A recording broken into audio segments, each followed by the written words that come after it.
Hello, I had to turn up my mic. Hello, welcome to Talking About Life with Lily podcast. Thank you so much for tuning in to this episode. So, if you're tuning in on Spotify, hi. If you're tuning in on YouTube, hello. Today I decided to show up here because I wanted to talk about abusive marriages and how it crumbles society and how it destroys so many lives and how people don't recognize how much it is destructive. And just a backstory on me, I'm not married. And you might probably be thinking, how dare I have an opinion on marriages when I'm not married, when I don't know what it entails. I have an opinion on it solely. I have the right to have an opinion on it solely because I was once a child and I care about children's well being. And I don't find it sane that so many children are growing up in abusive households. I don't find it funny. I do not condone it. I don't care the excuse. I don't care the whatever it is that you feel like it's warrants the quarrel and the abuse. The moment children are involved, your reason for abuse and quarrel should at least be more refined and more matured, because now children are involved, because now children are looking up to you, because now children are there to mirror what you mirror to them. And so if you're mirroring abuse, you bet your hell right they will mirror abuse, except they are able to grow up with the mindset of, okay, this is not right. I need to stay away from this abusive character that is being mirrored to me. And before a child gets to that point, let me make this very clear.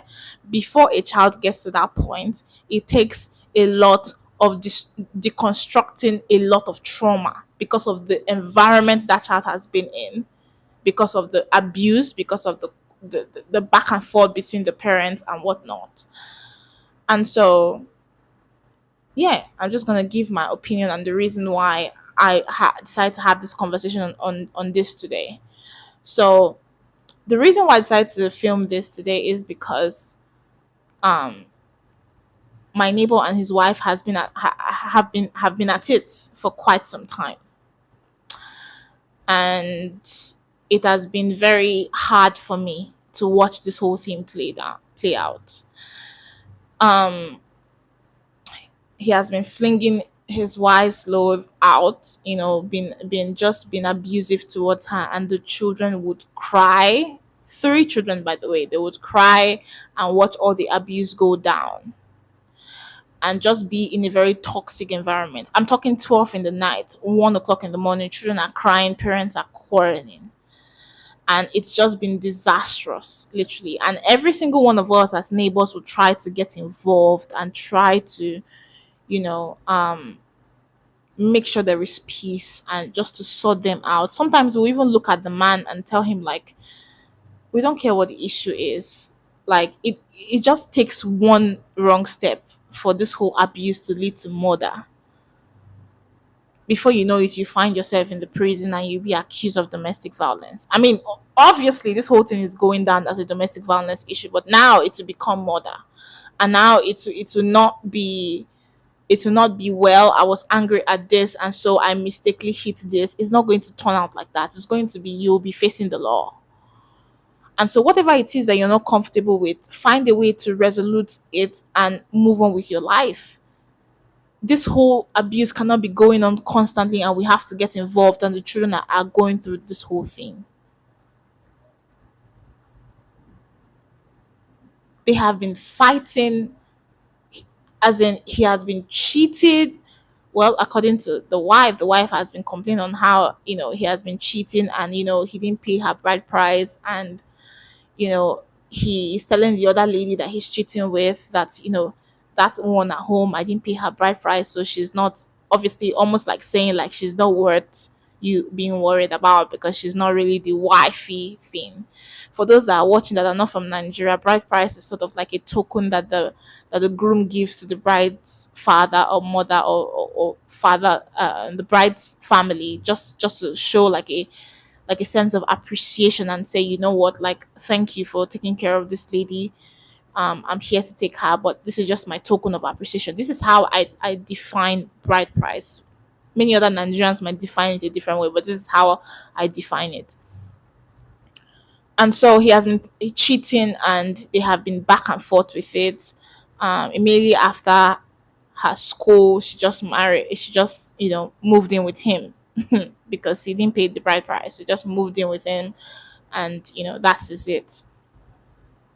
Now I'm going to balance this conversation and come from both the husband side and also come from the woman side in terms of my criticism, and I will also criticize the way our society is crumbling.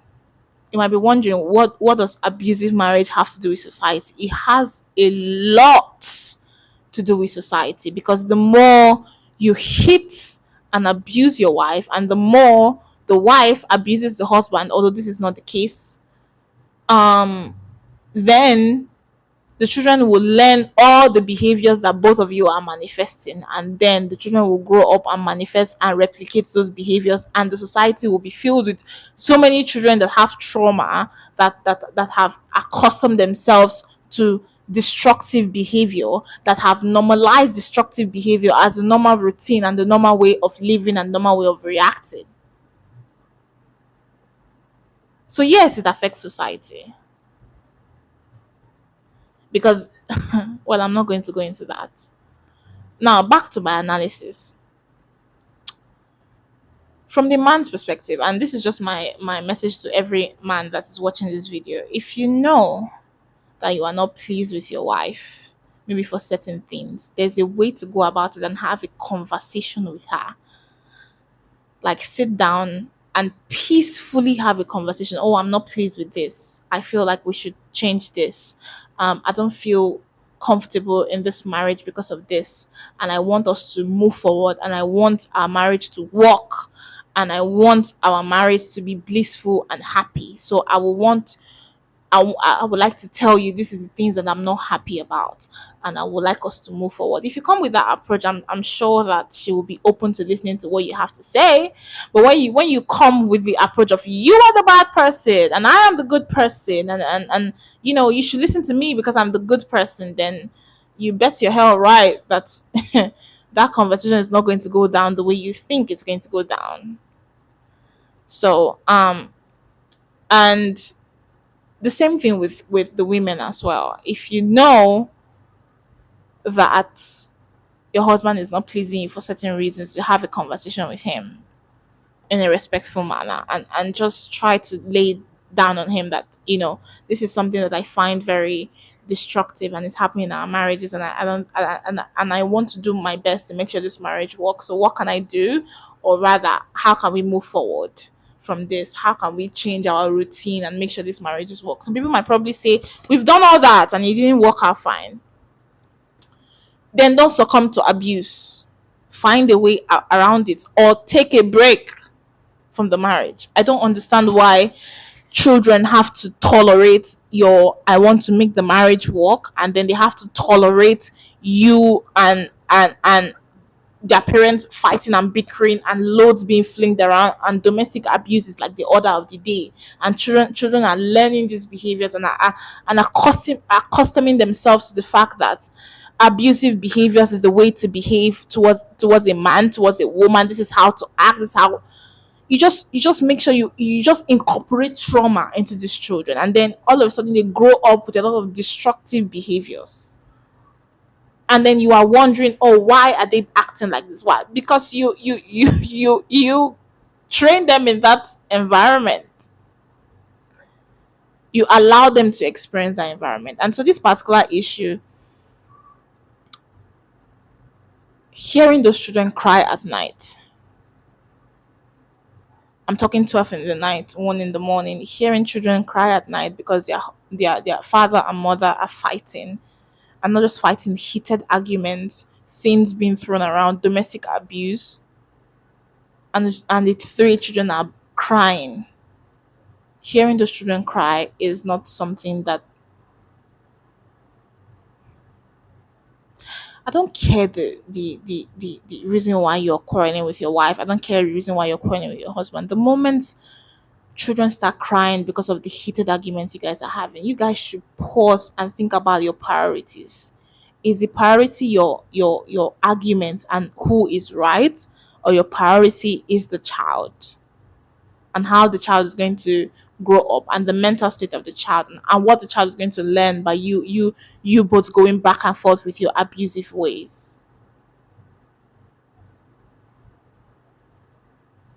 So many children have been abandoned because of abusive parents, because of marriages that did not work, and they had to find life and figure out life for themselves. And in the middle of figuring life out for themselves, they went through a lot of trauma, a lot of betrayals, a lot of abuse, a lot of painful situations that left them really tough. And the kind of toughness I'm talking about, well, there's good kind of tough, but then the bad kind of tough, at least in my book, is the one where you get extremely hardened, where it's like it's almost like you don't care about morals anymore. It's almost like if anything is not being done by my terms, I don't give 2 cents because of what you've gone through. So it has to be your way or no way because you've gone through pain.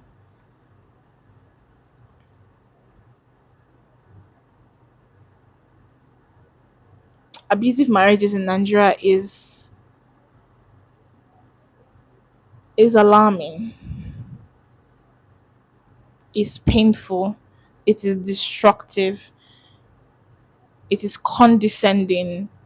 It represents the decay of the society. It represents so many things going wrong with us as individuals. It's not even more about the marriage now. It's much more about what is actually going wrong within individuals to be abusive to your partner.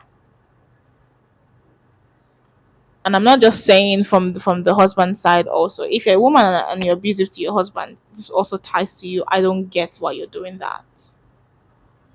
And then children have to watch this abuse play down. Oh, this is how to talk to a man. And then we are in this cycle of destruction, cycle of trauma, cycle of delusion, cycle of decay, cycle of training up children in a foolish, destructive way.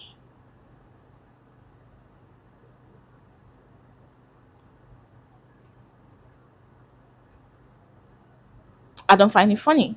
I don't think it is funny. I don't think it is something that we should throw away. I think it's something that we should really be concerned about. Concerned to the point where it's like before you get married,